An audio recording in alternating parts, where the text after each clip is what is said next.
ओम नमो भगवते वासुदेवाय। ओम महालक्ष्मी देव्यै नमो नमः। स्वागत है आपका हमारे चैनल पर।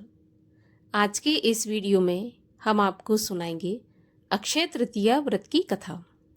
अक्षय तृतीया बहुत ही पुण्यमयी तिथि है, बहुत ही लाभदायक तिथि है। अक्षय तृतीया के दिन परशुराम जी की जयंती भी मनाई जाती है, जो कि भगवान श्री हरि विष्णु के छठवें अवतार थे। इसी दिन गंगा जी का अवतरण दिवस भी माना जाता है। अक्षय तृतीया के दिन ही त्रेता युग का आरंभ माना जाता है। अक्षय तृतीया के दिन सभी प्रकार के जो अशुभ फल होते हैं, अशुभ मुहूर्त होते हैं, वो नष्ट हो जाते हैं। अक्षय तृतीया का पूरा दिन शुभ और मांगलिक माना जाता है।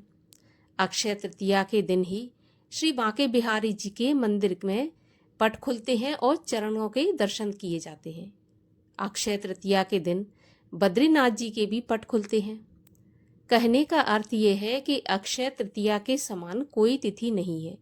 अगर आप साल भर कुछ नहीं कर सकते, कोई दान पुण्य जप तप नहीं कर सकते, तो मात्र एक अक्षय तृतीया के दिन आप कर सकते हैं।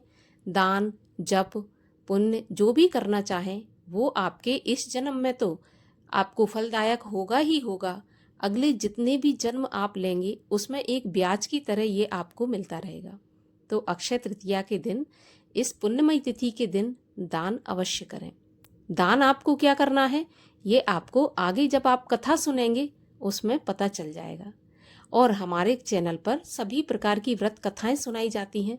तो सभी व्रत कथाएं सुनने के लिए और हमसे जुड़े रहने के लिए हमारे चैनल को सब्सक्राइब अवश्य कर लीजिए, बेल आइकन पर प्रेस करके। और अगर आज का वीडियो अच्छा लगे तो एक लाइक करके शेयर भी कर दीजिए। तो चलिए अब सुनते हैं अक्षय तृतीया व्रत की कथा। तो चलिए अब हम सुनते हैं अक्षय तृतीया व्रत की कथा। अक्षय तृतीया की कथा के अनुसार प्राचीन काल में धर्मदास नाम का एक व्यापारी था।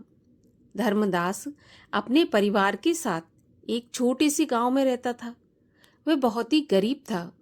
वह हमेशा अपने परिवार के भरण पोषण के लिए चिंतित रहता था। उसके परिवार में कई सदस्य थे। धर्मदास बहुत धार्मिक प्रवृत्ति का व्यक्ति था। उसका सदाचार तथा देव एवं ब्राह्मणों के प्रति उसकी श्रद्धा बहुत प्रसिद्ध थी। अक्षय तृतीया के दिन एक दिन उस वैश्य ने अक्षय तृतीया व्रत के महात्म को सुना और इसको सुनने के पश्चात उसने अक्षय तृतीया का पर्व आने पर सुबह जल्दी उठकर गंगा में स्नान किया।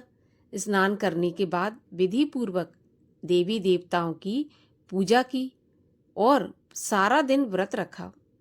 व्रत के दिन सामर्थ्य के अनुसार जल से भरे घड़े, पंखे, जौ, सत्तू, चावल, नमक, गेहूं, गुड़, घी, दही, सोना तथा वस्त्र आदि वस्तुएं भगवान के चरणों में रखकर ब्राह्मणों को अर्पित की। ये सब दान देखकर धर्मदास के परिवार वाले और उसकी पत्नी ने उसे रोकने की बहुत कोशिश की। उन्होंने कहा कि अगर धर्मदास इतना सब कुछ दान में दे देगा तो उसके परिवार का पालन पोषण कैसे होगा।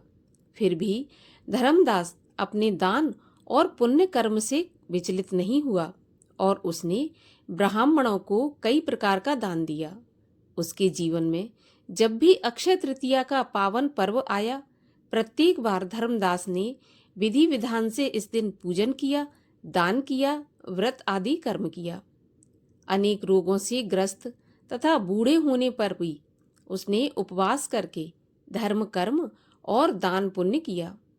यही वैश्य अगले जन्म में कुशावती का राजा हुआ।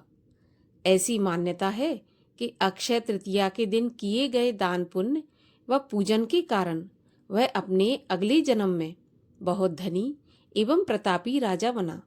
वह इतना धनी और प्रतापी राजा था कि त्रिदेव तक उसके दरबार में अक्षय तृतीया के दिन ब्राह्मण का वेश बनाकर उसके महायज्ञ में शामिल होते थे। अपनी श्रद्धा और भक्ति का उसे कभी घमंड नहीं हुआ।